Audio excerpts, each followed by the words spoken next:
Hey guys, it's Eric from Eric F. Drums. Thanks for joining our new Basement Conversation series. Again, on this show, we will be interviewing fellow drummers like ourselves, other drummers who have YouTube channels, folks around the drumming industry, and really just try to uncover what makes them tick, what got them into music, what set them off on their path, to becoming a better drummer, and really just trying to understand a little bit better why people do what we do, and hopefully try to learn from them in the process. So with that said, let's jump into it and let's see who today's guest is. Hey guys, thanks for joining the first episode of the Basement Conversation series. And as I promised in the teaser trailer, we've got some great folks lined up for the show. Without further ado, I want to bring our first guest on the first episode. A lot of you guys may already know him, frankly, but a lot may not. So we have DrumMan190 on the show today.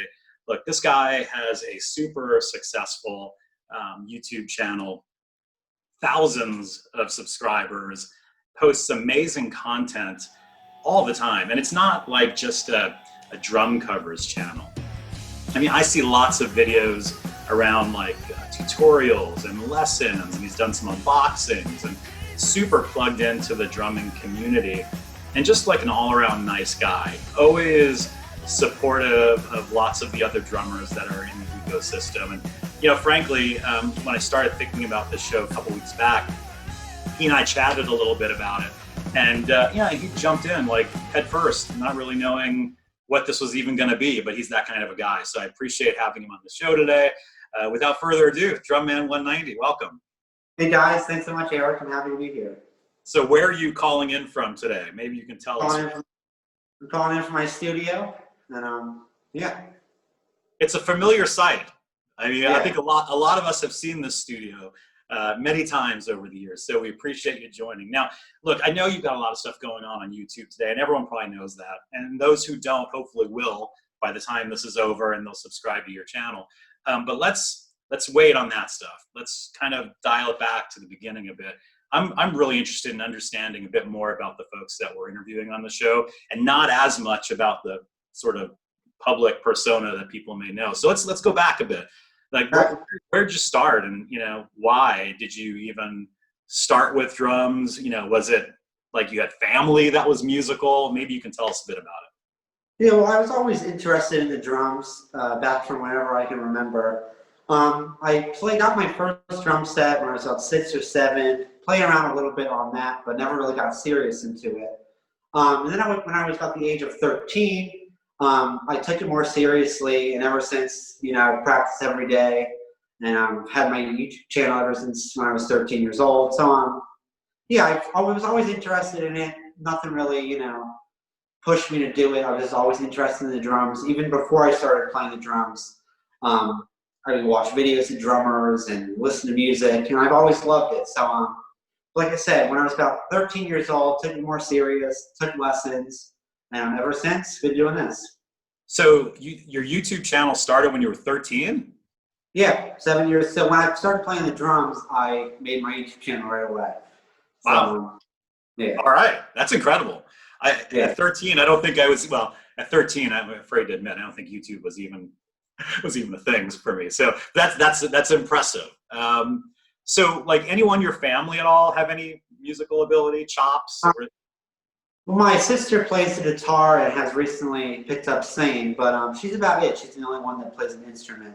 Like older sister, younger sister? The older sister. So she's the only one besides me that plays an instrument. Do you guys ever jam together? Yeah, actually, last summer we were in a band together. We played several shows in the summer, and we had a lot of fun with that. But ever since COVID happened, that's kind of been on the back burner. But we played a lot together. We jammed a lot together. It was fun. That's super cool. That's awesome. So early on, let's think back, maybe even back when you were 13 and you were just sort of getting going. Like, who were your influences? Like, there's always the same cast of characters, like, that you hear pop up all the time for, musicians that, if you're a guitarist, it's always like Randy Rhoads and Eddie Van Halen. If you're a drummer, like me, it was, Peter Criss, even though not a great drummer, but it's like you always hear the same sorts of people. But like, who was it for you? Who'd you see that, you're like, I want to be like that guy, or I want to be like that Yeah. that girl? Yeah, well, obviously it's always the classics, like you said. I remember watching Neil Peart's drum solo before I even started playing the drums, and I was just amazed by it. Also, John Bonham, he was a big inspiration when I first started. And Trey Poole, I really like Trey Poole ever since I started the drums. I love Green Day, still do, and he was a big influence in my drumming and still is today. Yeah, well, correct me if I'm wrong. You play an SJC kit, isn't he an SJC endorsee, I believe, or used to be, or something? Yeah, he is. I just got my SJC kit about 2 years ago, and yeah, he plays SJC as well. Cool. Okay. Well, we'll talk about the kit in a second, but tell me about your first kit, because for me, like when I think about my first kit, it wasn't even really a kit. I think it was pillows on the couch, and I may have used like spoons, like wooden spoons out of the kitchen drawer. Yeah. And then I think I moved to like a snare drum, right? Like what was your first kit? Even if it was like garbage cans and lids, like well, yeah, I would do the same thing, play on pots and pans with wooden spoons. But my real first kit was probably one of those first act drum sets at Toys R Us I used to get. I knew Toys R Us is gone, but you used to be able to buy drum sets at Toys R Us. Yeah. So that's probably my first real kit. And then, like I said, when I was 13 and took it more serious, I got my first real kit was the Pearl Export kit. And I have sales right over there. That's my first real kit. That's awesome. Yeah, it's funny because when I think about when I got my first real kit after I had my snare drum, it was by I think it was a Japanese company called Araya, A-R-I-A. I don't even know if they're still in business. I think they made guitars and they made drums, and it was like this gold obnoxious kit, and then I added a second kick drum on that didn't even match. It was like a black kick drum, but it was such a bad kit. But to me, like, it was the greatest kit in the world, even though it was complete garbage. Yeah, I feel the same way. My first act drums aren't really the best, but I had a lot of fun with it. And even I think I even broke the bass drum head straight through. So that's great. So are there, like, I've seen a lot of your covers, and the one thing that I try to do that I think you do really well is I never see you play like the same genres of music over and over. Like I've seen you do stuff from like Iron Maiden to pop, right? And I think I kind of do the same. Like, what are the genres of music that you prefer to play? Like, if you had your preference and it had nothing to do with your YouTube channel, if you're just going to sit down and have fun and jam to some songs, like what genre would it be? And then like what genres do you just feel like you totally suck at? Like, because I know I do. Yeah, same here. The genre I would prefer to play the most, I like all genres really. I play them all pretty frequently, but the one I prefer to play would be this classic rock, hard rock. The more drums, the better in a song for me. So that's probably my preferred genre. But I also do like playing. I put on the radio and just play the today hits and add my own style to it. So, like, preferred style is probably hard rock, classic rock. But I'll play every once in a while some pop songs and some metal. So that's my preferred style. But the genre that I would want to improve on and work on more is like the fast metal kind of stuff, with the double bass stuff and the speed. I would like to improve on that stuff. I'm not very good with double bass, so I want to work towards that. Yeah, no, that's interesting because like I've always been a hard rock and metal guy. Like I would, I even brought my son into this world listening to metal, and we go to see Maiden and all these shows when they come to town. And he's only like 10, so it's metal in our house and hard rock without a doubt. But I gotta say that when I get like my hooks into a pop song, like I did a Bruno Mars song. Yeah, he's great. I just got to, there's something so satisfying about playing to a pop song, because a lot of times it's got like just really awesome drum grooves and like just snappy sounding drums. It's outside of what I love, right? Like, you sound like you're more a hard rock guy, but you also play this other stuff, right? It just, sometimes it's super satisfying. Yeah, I don't know what it is, but like you said, the pop songs are fun to play. I think because you can add a lot of your own style and a lot of your own parts to it, and it's kind of like your own in a way. So it's very fun to do them every once in a while. Yeah. Not forever, but they get annoying. But every once in a while, I'll throw one in there and have some fun with it. Yeah, and you mentioned wanting to get better at sort of like the quick metal stuff, and it's funny because like I'm not like a blast beat metal kind of guy, and I see lots of people who play that stuff, and you know I have respect for it, but it's just not my kind of style of metal. But man, you know I'd be lying if I had said that I hadn't tried it, and it is very difficult. Like I don't know that I've got my limbs trained to the point to be able to do like that super fast blast beat metal stuff. So I don't know, like the fact that you want to go in sort of the faster metal direction, man, I'd love to see what comes from that. But Yeah. Yeah, it always impresses me. I see covers of drummers on YouTube have some blazing fast double bass work, and it always impresses me because I know how hard it is. I tried double bass before. I could never really get it to that speed of, like 150 beats per minute or something like that. But it always impressed me because it's very, very difficult. But like I said, yeah, I'm going to work more on that and maybe get there someday. Do you use a double pedal today? Yeah, I do. Yeah, I do. Yeah. Okay, cool. Yeah. It's funny because the thing about double bass that I found, I started playing it like almost out of the gate, like when I was a kid, and it's a blessing and a curse because I wish I hadn't. I wish I would have had to focus on being a single bass player my whole life because I think it makes you lazy in some respects. Yeah, in two pedals, it really does, and I wish I hadn't have done it. I wish I would have waited later in life. Yeah, you're right. It could be. You have a good idea about that. It could be, make you lazy and maybe things that people can do with 1 foot, you do with 2 feet. So I guess it's kind of cheating in a sense. But yeah, it's very cool to play with and fun too. Yeah, that's exactly the point. Like I listened to Nico McBrain from Maiden, and the guy can do on one pedal stuff that I just don't know that I could because I've never trained that way. Like I've always just been able to use a second pedal, right? So I guess in retrospect, I don't know if it's good or bad, but it's just different, I guess. So I agree definitely. So did you have formal training? Like another thing I wish I would have when I was a kid. I really didn't, but did you have formal training? Did you teach yourself? Did you listen to like a Zeppelin record and you just emulated it? Like what was your education musically? Well, yeah, ever since not when I was 6 or 7 years old, I didn't have lessons then, but when I was 13 and started taking it more serious, I had a teacher. So I learned a lot from him. Buddy, his name is, and I learned a lot from him. I still do lessons with him. So yes, I'm formally trained.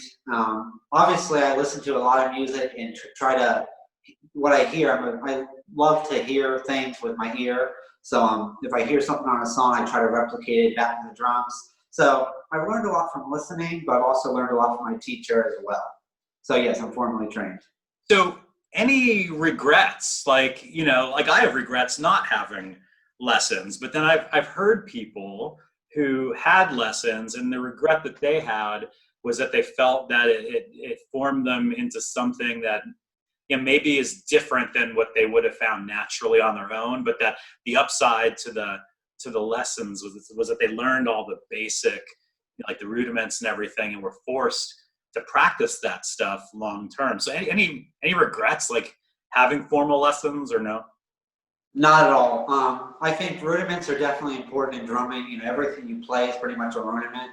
So they're definitely they're definitely something you need to learn if you're a drummer, I feel. So no regrets at all doing lessons. My teacher is great. He's the best. Maybe people that don't like lessons as much don't have a good teacher, but I feel like if you have a good teacher, you have fun, and it's a really, really good time. So where do you go from here with your playing? I mean, like what's sort of next for you? Well, I'm always trying to get better at what I like and what I do. I'm always working on something. Currently, I'm working on some like hybrid rudiments, like inverted paradiddles and some keys rudiments. I don't know if you heard of them before. Yeah. I'm also working on a lot of snare solos. And And also jazz. I've been doing a lot of jazz drumming lately, so maybe I'll be doing some jazz drum covers in the near future. So that's the stuff I'm working on right now. Like I said, I'm always trying to improve and get better. And you can always be better. So that's why I keep practicing and keep pushing forward. Yeah, it's funny you mentioned jazz. Like for me as a kid, and at least in high school, I spent probably 3 or 4 years in the jazz ensemble, and I was the drummer, and it was fun. But that's one area that, like, for me, that's an area I'd love to improve on, because I tend to be a bit heavy-handed, I think, when I play, and that's an area where I could use work, right? I could use lightening up the touch a little bit and stuff. So that's a tough animal. It's like a really tough beast to get your head around sometimes, is jazz drumming. So yeah, same here. It's definitely hard to play. You have to have a lot of like smooth playing and precise playing. But like I feel the same way you do. I want to work on that and try to maybe get there someday. Yeah. So are you like, I know you have your videos down in your studio and stuff. Are you in a band? Do you gig out? I mean, I don't think anyone's really gigging now, but Yeah. but have you been a gigging drummer? Like, if so, maybe tell us about any bands you've been in. It sounds like you did some things with your sister. Are there any projects you've been part of? Anything that you want to share? Yeah, like I told you a little bit earlier, yeah, I have been in a band with my sister. We did several shows last summer. We had a lot of fun with it. But with everything going on with this virus, it kind of put everything on the back burner. Ever since I started, too, I was always in some kind of rocks program. So I don't know where you are located, but where I am, you can join School Rock, and they can put you in a little bit of a band with people your own age. And you practice songs, and then at the end of the season, you have a show. So I was always in that ever since from the age of 13 to about 16, 17. So I always did that, did shows, 3 or 4 shows a year, which was pretty fun. And then more recently was the band with my sister. So yes, I've done many shows and many gigging, and I've always loved it. Hopefully I'll be able to do more after this virus goes away. Yeah, that's a really cool idea. Yeah, so I'm in the greater Chicagoland area, and we've got School of Rocks here as well. Yeah, it's a cool setup. Yeah, definitely. I've seen a lot of what they do. It's really interesting. So here's a couple of questions that I don't want them to be like sort of lightning rod questions, but people are going to have very distinct opinions on this question, I think. What are the drummers that you think may be overrated? And I'm afraid to ask, because there's no right answer here, right? Because everyone's got a real opinion on that. So I'm just curious, who are some drummers you may think are overrated? Well, when I always hear overrated drummers, 2 people come to mind. And I might get some flack for saying this, but the first one I think of is Ringo Starr. I honestly don't think he's that good of a drummer as people might think he is. Obviously, he's good, and the Beatles, started rock and roll, and they changed music forever. But I honestly think he's overrated, in my opinion. I'm making some people mad when I say that. You better lock your doors. Yeah, I've always felt that way. I even saw a top 100 drummers list yesterday, and they're putting him higher on the list than Buddy Rich. Buddy Rich, in my opinion, is probably the greatest drummer ever, or one of the greatest drummers ever. And to put Ringo Starr in front of him is crazy. The second drummer I think of is Dave Grohl. I mean, he's a great drummer, but I see him always at the top of people's list of the greatest drummers ever. So he's great. Don't get me wrong, he's really good. But I think his drummer in Foo Fighters, Taylor Hawkins, is a better drummer than him. So I don't think Dave Grohl is one of the best drummers in the world. Definitely not. That is an interesting pick, and that is not one I've ever heard come up, ever. Yeah, I don't think you hear anyone say Ringo Starr. Yeah, I mean, it's funny because Grohl, like, he's a good drummer, right? But he's like a multi-instrumentalist and singer-songwriter, so he's a lot of things. I think people muddy the waters and think that makes him a great drummer. Yeah, I agree. Just because someone can play multiple instruments doesn't mean you're the best at every instrument you play. When I the best drummer in the world, let's say the Mount Rushmore of drummers. I put Buddy Rich, Neil Peart, John Bonham, Bernard Purdy, Steve Gadd. Those are the Mount Rushmore of drummers, in my opinion. And I don't have Ringo Starr up there. I don't have Dave Grohl up there at all. Yeah. You know, the funny thing is Ringo gets bashed a lot. But think about the way I look at it this way is, could you, and him and Lars Ulrich from Metallica, they're exactly the same. Because I look at it this way. They both get sort of maligned as being not great drummers. I mean, hell, if you ask Lars to play the same part 5 times in a row, he could never do it. I mean, I'm convinced that he's just kind of playing whatever he wants to play, and he never really duplicates what he played, you know, the next time he plays it. But here's the big but, and this goes for Ringo too. The sound of the Beatles and the sound of Metallica would be wholly different if it was not for those two players.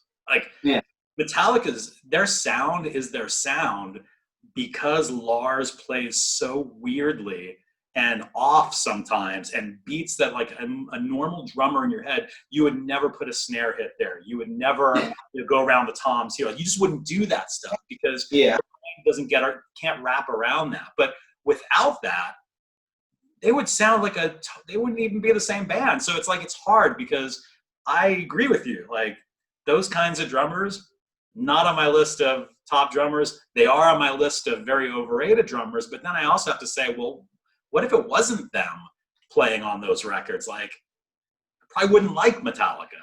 Probably wouldn't like. It's so weird. I agree. Yeah, Lars is definitely a weird drummer, but like you said, I don't think anyone can really replace Metallica. That makes Metallica what it is, his weird drumming. So yeah, they're good. Don't get me wrong. I like them. They're great drummers, but I would not put them on the Mount Rushmore of drummers. Definitely not. No, not even close. Like, if there was like even a little hill next to Mount Rushmore, around Mount Rushmore with, I don't think they'd make like the hill. It would be, Mount Rushmore, the hill, and then they'd be probably below that hill. So here's my next question, and I'll answer it too. I'll embarrass myself, but what is your musical guilty pleasure? Now, I've already said I'm a rock metal guy, but what is the thing that you listen to, like when you're in the car, like you roll the windows up and then you start singing to it, and when you get to a stoplight, you look at the guy next to you to make sure he's not watching you? Like, what is that song with that band? I don't sing at all, but I'm not gonna lie, I like some Justin Bieber songs. They have some catchy ones. He has some catchy ones. And One Direction, I listen to them a lot as well. They have some catchy songs. Now, I don't like them that much. I don't listen to them that much. But Justin Bieber and One Direction has some catchy songs. I like how you have the disclaimer at the end. You drop the bomb and you say that you're into Bieber. Oh, hold on, I'm trying to keep the vomit down. You said you're into Bieber and One Direction, but then you prefaced it by saying, "Look, this is not my go-to." Yeah, no, I'm not gonna lie. I like some of their songs. That's some catchy ones. I even covered, I think, some Justin Bieber songs before, and they can be catchy. Yeah. I like some. So for me, and this is just embarrassing too.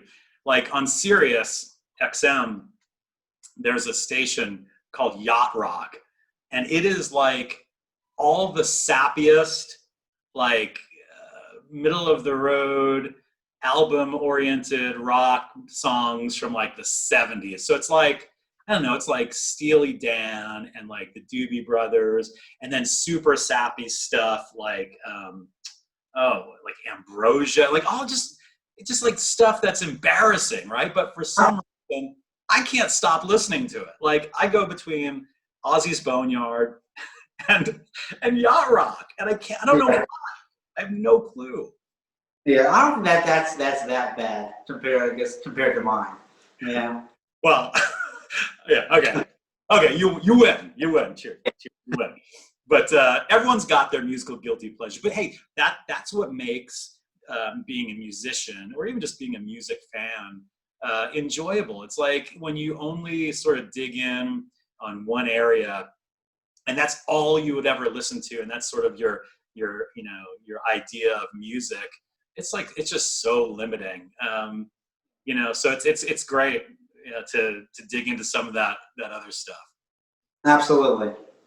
So, let's start talking a little bit about, what you're doing now with YouTube, and you have a super popular channel. I mean, I knew the channel before you and I ever personally connected, and I followed it for a long time. So, what are the things that you look for in a song or a song choice for one of your videos? Like, is it a certain hook?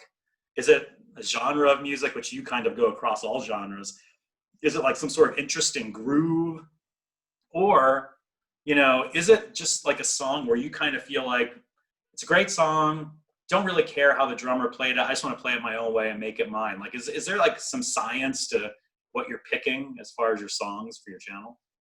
Well, it's a couple of things. It could be the groove. It could be just the song in general. I like it.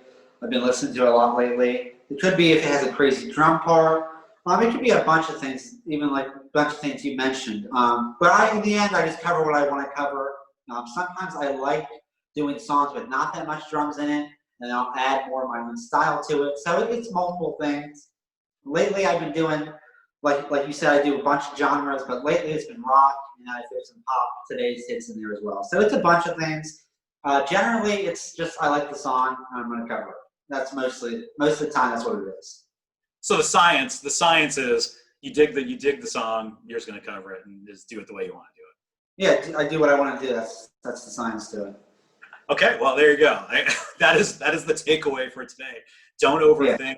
Don't overthink your song selection. Yeah, and the reason I asked the question is because like when I'm on YouTube, and I've covered songs from all genres, but I find that sometimes the songs that I love the best, because they align with my proclivities to music, like, hard rock or whatever, are not necessarily the videos that get the most watches, and the videos that get the most views sometimes are like just the songs that happen to be like radio popular stuff, right? Which, that's what I'm wondering, if drummers, if guys who have successful stations, like channels like yours, do you ever think about, I'm going to cover a Bruno Mars song or a Green Day song because they're super popular, I know lots of people are going to hit it? Or are you just covering stuff and not even thinking about that? You're just like, I'm just going to do what I want to do. And if people like it, they like it. If they watch it a lot, they watch it a lot. If they don't watch it a lot, then they don't watch it a lot. Yeah, I kind of fall back between both of them. Sometimes I just do what I want to do.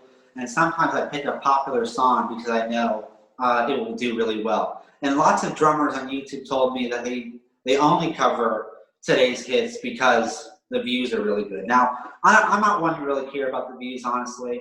Obviously, I want people to watch me. Everyone wants people to watch, and that's why you're on YouTube. And if people say, I don't really care if people watch me, you're lying, because you wouldn't put it on YouTube if you don't want people to watch you. But I fall back between, I do what I want to do, but also every once in a while I will cover a popular song because I know it will do well. And most of the time it works. No, that makes sense. Yeah, and I don't know what the right answer is there. Like I've fallen into the trap of covering some songs just because I thought they were popular and maybe it would help me grow my channel. And I don't know, I'm not sure that's the right move for me, right? That's why a lot of what I cover is obscure stuff that maybe a lot of people have never even heard some of these bands before, and that's okay. It's just, it's fun to play, and hopefully the subscribers come along the way when they click with a song that maybe they're interested in. But I was just curious if there's any kind of method to the madness there. So yeah, everyone falls into that trap of trying to do stuff to get more views and cover popular songs to get more views, and it works. But in the end of the day, you just have to do what you want to do and do what you want to play and like playing. And what's so great about your channel is a lot of times I watch your covers and I have not heard the song before, so it introduces me to new bands and new artists, and I really like that. It's really, really cool. So keep doing what you're doing. Thanks. For that reason, that's why I have to suffer sometimes with not a lot of views on some of the songs, because literally they're bands that no one's ever heard of. But if it's a song that I love, I just want to do it, right? So I'm trying to balance that with songs that other people might love. So why? One other question about your channel. So there's a lot of people, and myself included, like I didn't get serious about my channel until, I don't know, a year ago. Like I really didn't. I just really didn't care.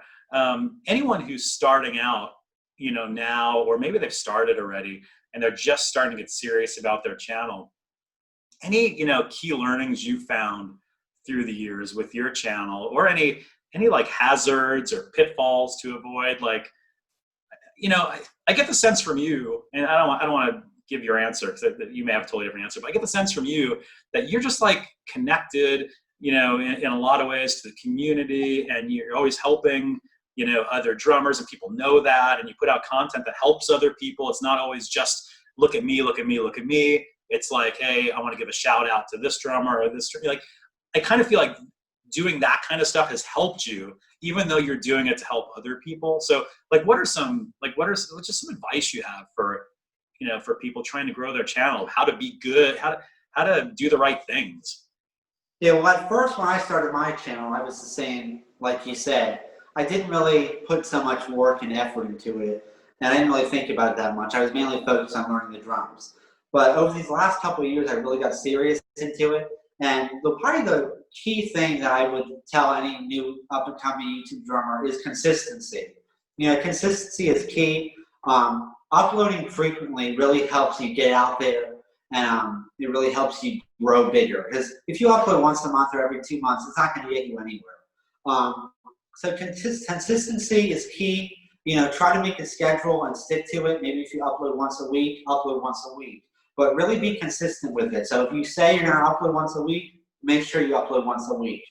A pitfall I see a lot of YouTube drummers fall into, and I've been on YouTube 7 years, and from 7 years ago, there's completely different people in the community than there is now.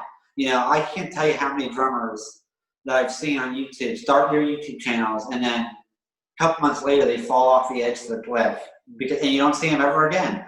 So consistency, if you're going to do YouTube and you're serious about it, be consistent. And down the road, try not to fall off the edge of the cliff. Stay consistent, and be supportive of others. A lot of drummers on YouTube are just uploading covers, and that's all they do. Be supportive of others. Watch other drummers. Try to give advice to other drummers, and just be a great member of the community. And there's a lot of great people in the community, and you'll make a lot of awesome friends. So be consistent and be a supporter.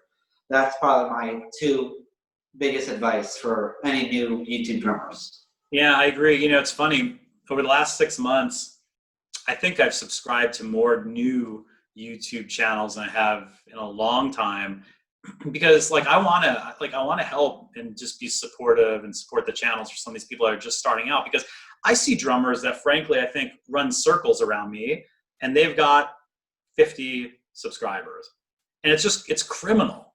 It's just criminal. So I try to to support any way I can, and I see folks like you who have thousands and thousands of subscribers, and duly so, right? Because you put out great content, and it is consistent. And I think you're right.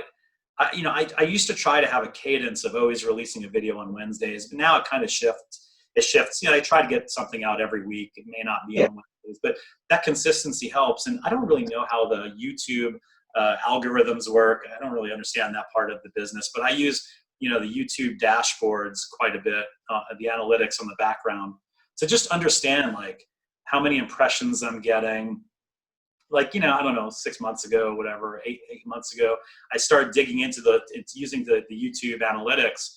And I think at the time my videos were getting 60,000 impressions over the course of maybe 2 months or 3 months, which kind of blew my mind, because I was like, wow, okay, so it's being served up to a lot of people. So I think the one thing that I recommend to people is, you've got this amazing tool that's free in the YouTube studio.